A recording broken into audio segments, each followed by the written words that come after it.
नमस्कार दोस्तों, आपका स्वागत है हमारे चैनल पर, जहां हम आपको जीवन की महत्वपूर्ण सीख देने वाली किताबों का सार बताते हैं। आज हम बात करेंगे एक ऐसी ही बेहतरीन किताब के बारे में जिसका नाम है the parable of the pipeline. यह किताब एक सरल कहानी के माध्यम से हमें दीर्घकालिक सफलता के महत्वपूर्ण पाठ सिखाती है। तो चलिए बिना देरी के शुरुआत करते हैं।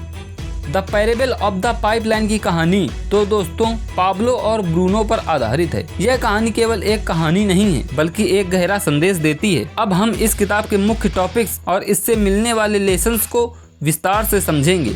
Number 1, short term versus long term vision. सबसे पहले हम समझते हैं कि short term versus long term vision के अंतर को। ब्रूनो और पाब्लो दोनों को गांव में पानी लाने का काम मिलता है। ब्रूनो ने शॉर्ट टर्म सोचा और हर दिन बाल्टियां ढोने लगा। वह तुरंत पैसे कमाना चाहता था और उसने सोचा कि यही सबसे सही तरीका है। वहीं पाब्लो ने लॉन्ग टर्म विजन अपनाया। उसने सोचा कि अगर वह एक पाइपलाइन बना लेता है तो उसे भविष्य में मेहनत कम करनी पड़ेगी और वह लगातार पैसे कमा सकेगा। इससे हमें ये सीख मिलती है कि हमें सिर्फ आज के फायदे पर नहीं बल्कि भविष्य की संभावनाओं पर ध्यान देना चाहिए। शॉर्ट टर्म हमें तुरंत लाभ दे सकता है, लेकिन लॉन्ग टर्म विजन हमारे लिए स्थायी सफलता का रास्ता बनाता है।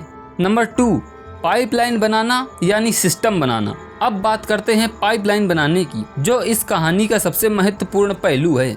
पाब्लो ने समझा कि अगर वह एक सिस्टम बनाएगा तो वह बिना मेहनत के लगातार पैसे कैसे कमा पाएगा। पाइपलाइन एक प्रतीक है उस सिस्टम का जो आपकी मेहनत को ऑटोमेटिकली फल देने वाला बनाता है। यहाँ से हमें यह सीख मिलती है कि हमें अपने जीवन में ऐसे सिस्टम बनाने चाहिए जो हमारे लिए लगातार लाभ कमाते रहें, चाहे वह शिक्षा हो, बिजनेस हो या फिर कोई और क्षेत्र। नंबर 3, धैर्य और दृढ़ता का महत्व। तीसरा टॉपिक है धैर्य और दृढ़ता का।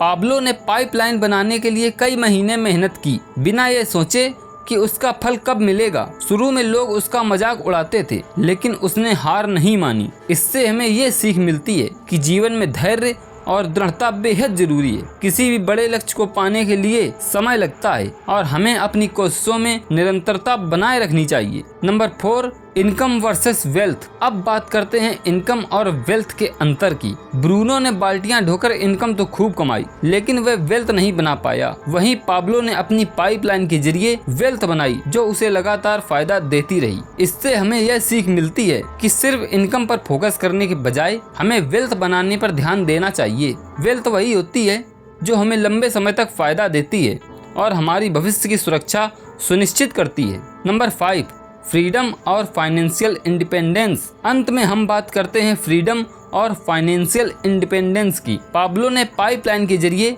फाइनेंशियल इंडिपेंडेंस हासिल की, जिससे उसे फ्रीडम मिला। वह अब अपनी जिंदगी के फैसले खुद ले सकता था क्योंकि उसकी आय उसके काम पर निर्भर नहीं थी। यह सीख हमें बताती है कि हमें अपनी ज़िंदगी में ऐसे कदम उठाने चाहिए जो हमें फाइनेंशियल इंडिपेंडेंस और फ्रीडम की ओर ले जाएं। तो दोस्तों, the parable of the pipeline से हमें ये 5 महत्वपूर्ण लेसन्स मिलते हैं। Short term vision versus long term vision, system बनाना, धैर्य और दृढ़ता, इनकम वर्सेस वेल्थ और फ्रीडम के साथ फाइनेंशियल इंडिपेंडेंस। अगर हम इन पाठों को अपने जीवन में अपनाते हैं तो हम भी पाब्लो की तरह एक सफल और स्वतंत्र जीवन जी सकते हैं। अगर आपको ये वीडियो पसंद आई हो तो वीडियो को लाइक कर दें और चैनल को सब्सक्राइब करना ना भूलें। हमारे साथ जुड़े रहने के लिए, वीडियो को लास्ट तक देखने के लिए आप सभी का हृदय की गहराई से प्रेम पूर्वक धन्यवाद।